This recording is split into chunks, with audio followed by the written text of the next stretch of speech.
Bonjour à tous, aujourd'hui on se retrouve pour une nouvelle vidéo. Alors aujourd'hui c'est une vidéo pour vous présenter ça, donc ce luminaire.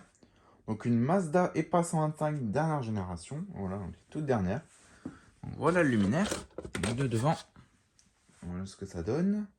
Donc on peut voir que la BF elle a un peu de travers parce qu'on dirait que le luminaire est un peu tordu, donc je sais pas du tout si je pourrais revoir ça. Mais sinon si je peux pas le revoir tant pis, ça va, c'est bien droit. Donc voilà, voilà la petite EPA. Donc elle a encore toute sa peinture d'origine, voilà.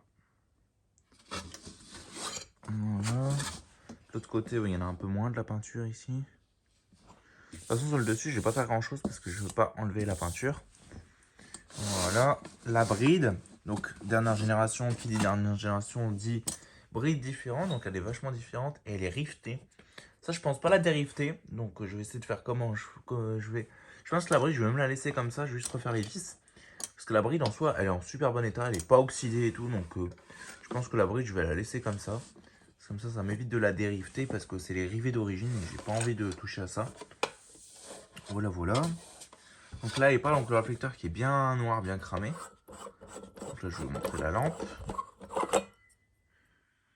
Osram HQLM BFU 125 watts Germany.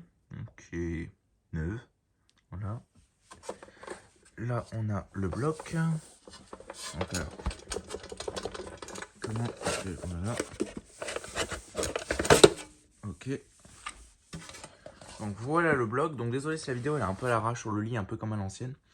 Désolé, excusez-moi. Bon là, je me rattraperai sur la vidéo propre.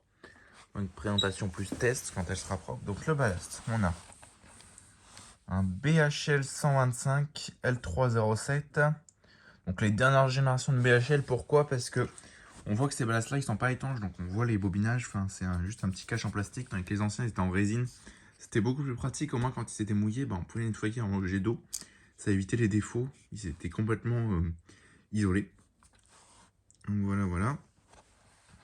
Donc c'est le ballast d'origine, hein, on dirait pas.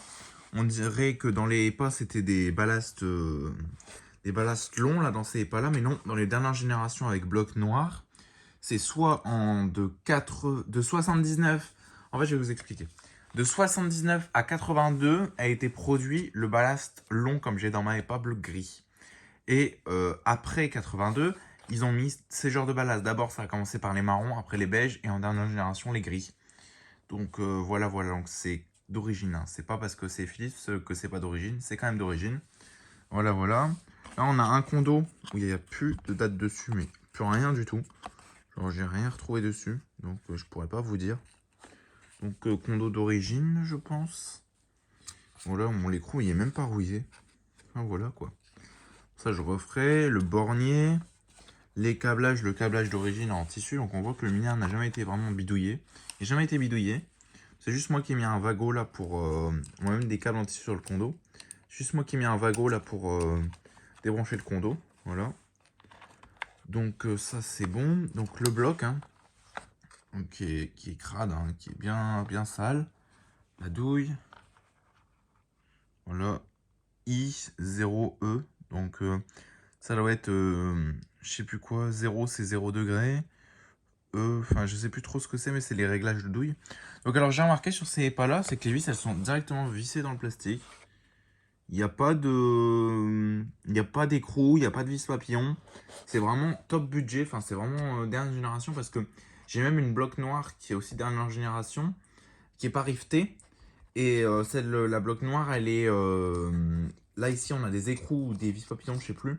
Mais on a vraiment quelque chose quand même, là c'est vraiment directement dans le plastique, ils se sont vraiment pas embêtés. On a que 4 réglages du coup, parce que l'autre elle a carrément ici, il y a une barre en fait où on peut coulisser, donc c'est vachement plus pratique.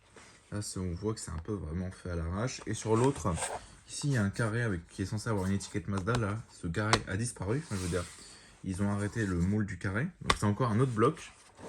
Voilà, voilà. Donc là, il pas. Donc, qui est bien cramé. Donc la terre qui est complètement cuite. Donc je pense que je vais dégager ça. Hein. Bon, je vais pas faire ça maintenant, mais je pense que je vais dégager ça parce qu'elle est complètement cuite. Donc là, ici, on a une bosse. Donc là, ici, on voit qu'on a les rivets. Hein. Donc les rivets. Donc ici, je me débrouillerai comment nettoyer parce que le problème, c'est que je peux pas enlever le bouchon. Je pense pas pouvoir l'enlever. Non, je pourrais pas l'enlever. Donc du coup, ça va être un petit peu emmerdant. Mais sinon, soit la EPA, elle est en bon état. Bon, les rondelles ne sont pas d'origine, c'est de rien. Il m'a dit qu'il les avait rajoutées. Donc du coup, les rondelles, elles vont virer. Enfin voilà quoi. Donc ici, on a une petite bride qui est même pas rouillée. Juste les vis qui sont à peine rouillées. Donc la bride, je vais même pas la refaire. Je vais même pas y toucher. Enfin voilà quoi. Même la bride, on dirait qu'elle est différente par rapport aux anciennes générations. Enfin voilà quoi. Donc on va se laisser là-dessus. Donc n'hésitez pas à liker, commenter et à vous abonner. Ça ferait vraiment super plaisir. Et sur ce, je vous dis au revoir. Allez, ciao.